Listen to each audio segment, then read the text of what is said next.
Halo Sobat Pintar, semangat pagi. Jumpa kembali bersama Bu Guru di YouTube channel Guru Mandiri. Assalamualaikum warahmatullahi wabarakatuh. Sobat Pintar, apa kabarnya kalian pagi hari ini? Bu Guru selalu harap dan doakan agar kalian semua senantiasa dalam keadaan sehat walafiat. Tidak lupa untuk selalu bersemangat. Pagi hari ini, Bu Guru akan menyampaikan materi pelajaran untuk kelas 5, tema 1, subtema 1, organ gerak hewan, pembelajaran ketiga.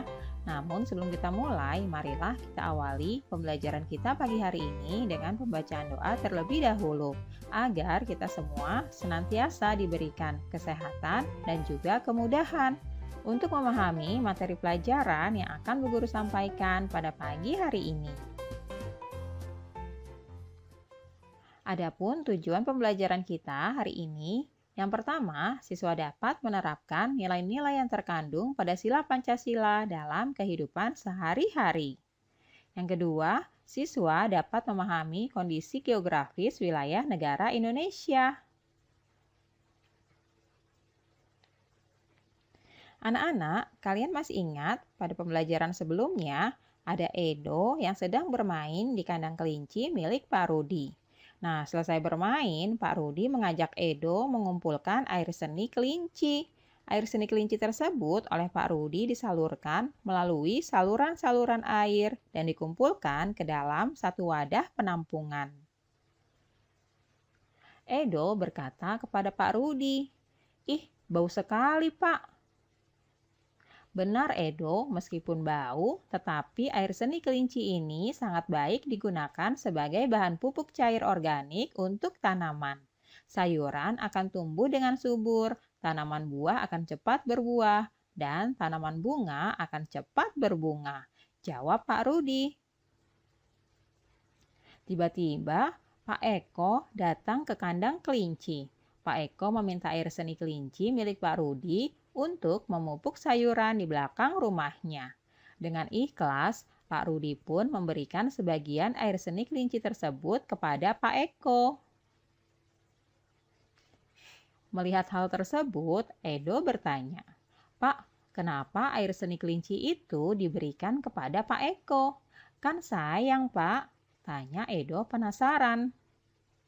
"Iya, tidak apa-apa Edo. Kita harus saling membantu. Jika ada orang yang membutuhkan bantuan, kita harus secara ikhlas dan sukarela memberikan bantuan. Karena kita ini makhluk sosial, artinya tidak dapat hidup sendiri dan membutuhkan bantuan orang lain," jawab Pak Rudi. Dan ingat, saling membantu dan tolong-menolong adalah bentuk dari pengamalan sila Pancasila juga loh, tambah Pak Rudi. Benar sekali, Pak. Jika tidak salah, sila kemanusiaan yang adil dan beradab, kata Edo. Nah, anak-anak, kita akan belajar tentang nilai-nilai yang terkandung dalam sila-sila Pancasila. Hal-hal apakah yang harus kita pahami? Simak baik-baik ya.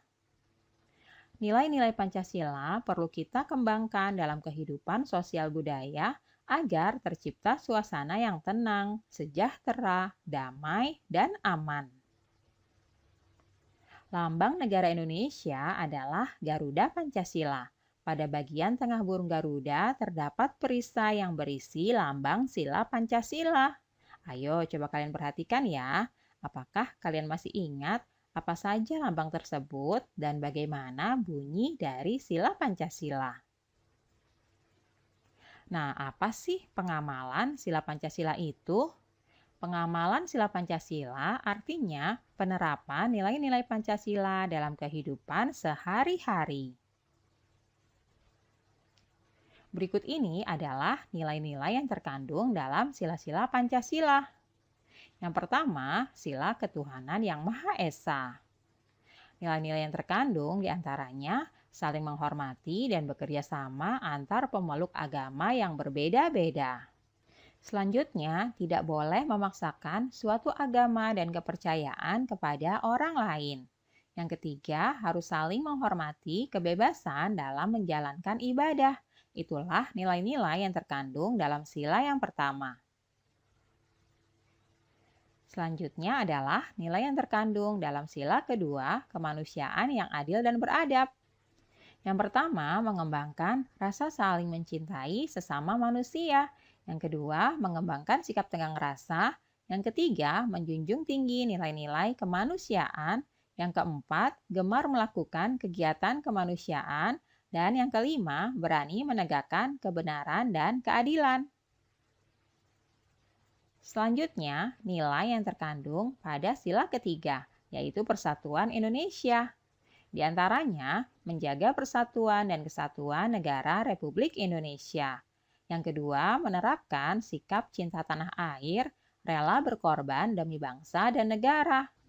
Dan yang ketiga, memajukan pergaulan demi persatuan dan kesatuan bangsa yang berbineka tunggal ika. Selanjutnya, nilai yang terkandung pada sila keempat, kerakyatan yang dipimpin oleh hikmat kebijaksanaan dalam permusyawaratan perwakilan. Di antaranya adalah mengutamakan kepentingan umum di atas kepentingan pribadi dan golongan. Yang kedua, tidak memaksakan kehendak kepada orang lain. Dan yang ketiga, mengutamakan budaya musyawarah dalam menyelesaikan masalah dengan diliputi oleh semangat kekeluargaan.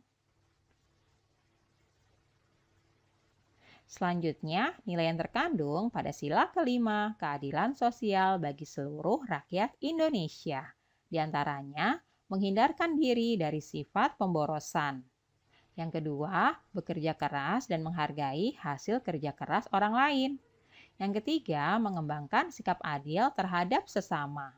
Yang keempat, menghormati hak orang lain. Dan yang kelima, menolong dan menghargai orang lain. Nah, anak-anak, itulah tadi nilai-nilai yang terkandung dalam sila-sila Pancasila ya. Kita harus dapat menerapkannya dalam kehidupan kita sehari-hari. Sekarang, coba kalian berilah tanda centang atau checklist pada kolom yang sesuai ya. Berikut ini kalian bisa tuliskan perilaku atau sikap yang sesuai dengan nilai Pancasila. Kalian tentukan, beri tanda checklist apakah nilai-nilai tersebut sesuai dengan sila pertama, kedua, ketiga, keempat, atau kelima. Nah, perilaku yang pertama, gotong royong. Sesuai dengan sila keberapa ya anak-anak?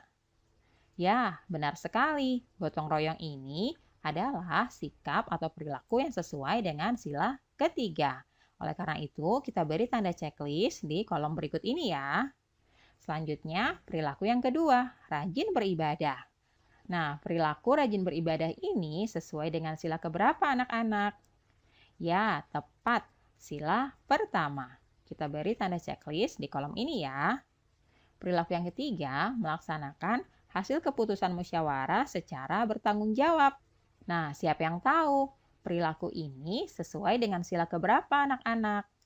Ya, benar, sesuai dengan sila keempat. Kita beri tanda checklist di sini ya.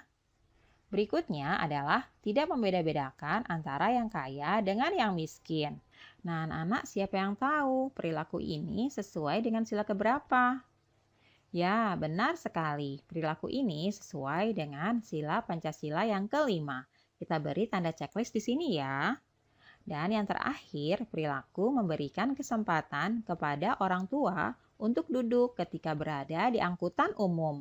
Nah, anak-anak siapa yang tahu perilaku ini sesuai dengan sila keberapa? Ya, benar, sesuai dengan sila kedua. Wah, hebat. Kalian semua sudah tahu perilaku atau sikap yang sesuai dengan sila-sila Pancasila. Kalian bisa tuliskan tabel ini di buku latihan kalian ya. Sekarang kita akan belajar tentang peta kondisi geografis negara Indonesia. Coba kalian perhatikan peta negara kita ini. Anak-anak tahu luas wilayah Indonesia? Luas wilayah Indonesia itu totalnya adalah 5.193.250 km persegi, mencakup daratan dan lautan. Wah, luas sekali ya. Selanjutnya, luas lautan Indonesia itu adalah 3.273.810 km persegi. Sedangkan luas daratan Indonesia adalah 1.919.440 km persegi. Wah, itu artinya Indonesia memiliki lautan yang lebih luas daripada daratan. Selanjutnya, Indonesia juga memiliki jumlah pulau sebanyak 17.508 pulau, terdiri dari pulau besar maupun pulau kecil. Wah, luas sekali ya wilayah Indonesia. Kita harus selalu menjaganya.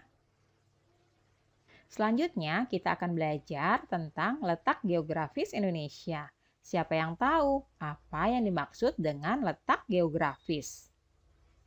Letak geografis adalah letak suatu daerah atau negara dilihat dari kenyataannya di permukaan bumi. Letak geografis biasanya dibatasi oleh berbagai komponen alam yang ada di bumi. Misalnya, benua, samudra, gunung, maupun gurun. Nah, berdasarkan letak geografisnya, Indonesia terletak di antara dua benua dan dua samudra. Kalian perhatikan ya, ini adalah wilayah geografis Indonesia. Letaknya di antara dua benua, yaitu benua Asia dan benua Australia. Selanjutnya, Indonesia juga terletak di antara dua samudra, yaitu Samudra Hindia dan juga Samudra Pasifik. Itulah letak geografis negara kita Indonesia ya, anak-anak. Nah, berikutnya batas wilayah Indonesia. Pada bagian utara, Indonesia berbatasan dengan Malaysia, Singapura, Filipina, Laut Cina Selatan, dan Samudra Pasifik. Selanjutnya, di bagian selatan berbatasan dengan negara Timor Leste, Australia, dan Samudra Hindia. Berikutnya, di bagian barat, Indonesia berbatasan dengan Samudra Hindia. Dan di wilayah timur, Indonesia berbatasan langsung dengan negara Papua Nugini dan juga Samudra Pasifik. Nah, anak-anak, selanjutnya letak astronomis Indonesia. Letak astronomis itu merupakan letak suatu wilayah berdasarkan garis lintang dan garis bujur. Garis lintang adalah garis hayal yang melintang di permukaan bumi dari barat ke timur. Nah, yang dimaksud garis lintang adalah seperti ini anak-anak. Coba perhatikan ya. Pada garis merah ini itu merupakan garis lintang, yaitu garis hayal yang melintang dari arah barat ke arah timur. Selanjutnya, garis bujur. Yang dimaksud garis bujur adalah garis hayal yang menghubungkan kutub utara dan kutub selatan. Nah, kalian perhatikan baik-baik ya. Inilah yang disebut dengan garis bujur, menghubungkan kutub utara dan kutub selatan. Nah, anak-anak, kalian perlu ketahui letak astronomis Indonesia itu adalah 6 derajat lintang utara sampai dengan 11 derajat lintang selatan dan membujur dari 95 derajat bujur timur sampai dengan 141 derajat bujur timur. Nah, anak-anak, tugas kalian di rumah, coba kalian tuliskan sikap dan perilaku kalian yang sudah sesuai dengan nilai-nilai yang terkandung dalam sila Pancasila. Nah, selanjutnya, coba kalian gambarkan peta negara Indonesia ya.